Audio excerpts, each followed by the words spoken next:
Sjanne Holum, en 16 år gammel jente fra Moi i Rogaland. Hun startet å ri allerede som svært ung, og var nå i februar invitert som den eneste norske rytteren til å delta på det prestisjetunge distanserittet på 160 km i Abu Dhabi.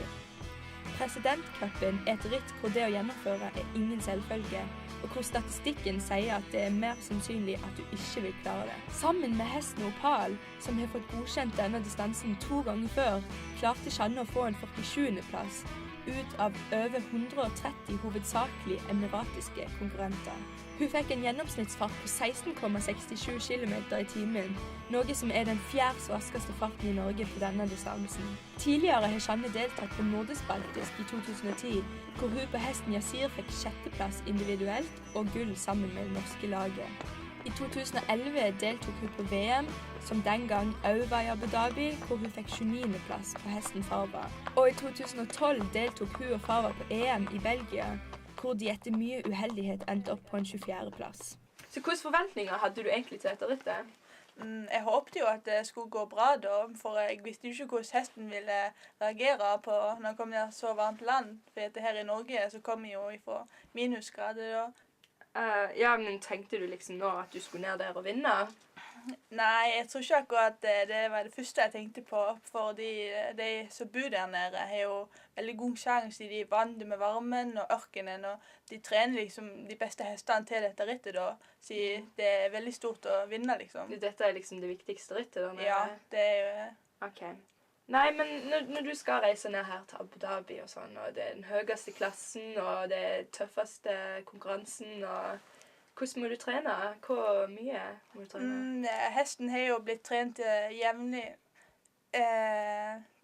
i hele sesongen da, så han blir jo trent sånn 5 ganger i uka cirka, så han får noen fridager.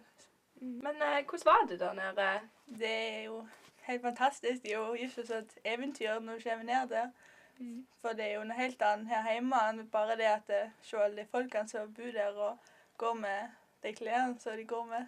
Er det bare sånn dere reiser ned der dagen før, og så rir dere, og så hjem igjen? Nei, vi kommer jo ned noen dager før rittet, så hesten får akklimatisere seg og bli vant litt med varme, for det er jo ikke lange tid han har. Nei. Og på forhånd da så rir vi jo litt i dørken, så hesten kan få bli vant litt med hvordan det er.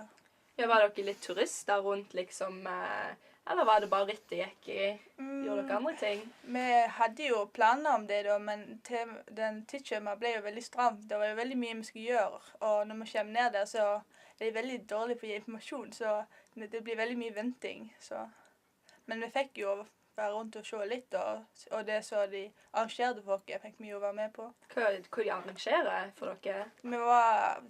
De betalte så vi fikk komme inn på sånn Ferrari World, og så på sånn Water World, og den ene kvelden så hadde de sånn desert dinner, der vi ble kjørt langt ut i ørkenen, og det var kameler og masse sånn magedanser og sånn opplegg.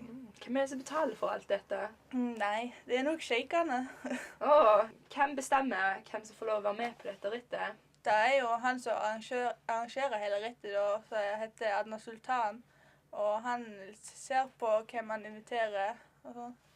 Hvorfor ble akkurat du invitert? Det var vel på grunn av prestasjoner jeg har gjort, og så hadde de veldig fokus på å invitere juniorer. Og så kanskje fordi at jeg har vært der tidligere og deltatt på VM. Hvordan er det egentlig liksom for hesten å takle det når han skal reise fra Norge på vinteren til Abu Dhabi? Der er jo veldig stor sånn klimaforskjell, for her er det minusgrader, og der nede er det jo veldig varmt. Så hesten vi barberer jo vekk alt vinterpelsen, og når vi kommer ned der, så gir vi hesten væske, så han ikke blir uttørket. Og hesten er jo ikke vant med å ri og springe på sand. Men hvor vanskelig er det egentlig å gjennomføre 160 km? Det er veldig stor sjanse for å rygge ut, så det er 70% som rygger ut.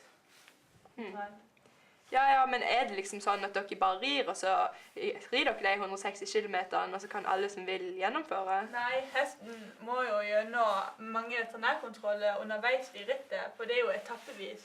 Og så må jo hesten kunne ha kondisjon til å springe så langt, og være fin gjennom hele rittet da. Men er det noen krav til å ri det rittet? Ja, du må ha gjennomført 320 kilometer før. Ja. Og det har du gjort? Ja.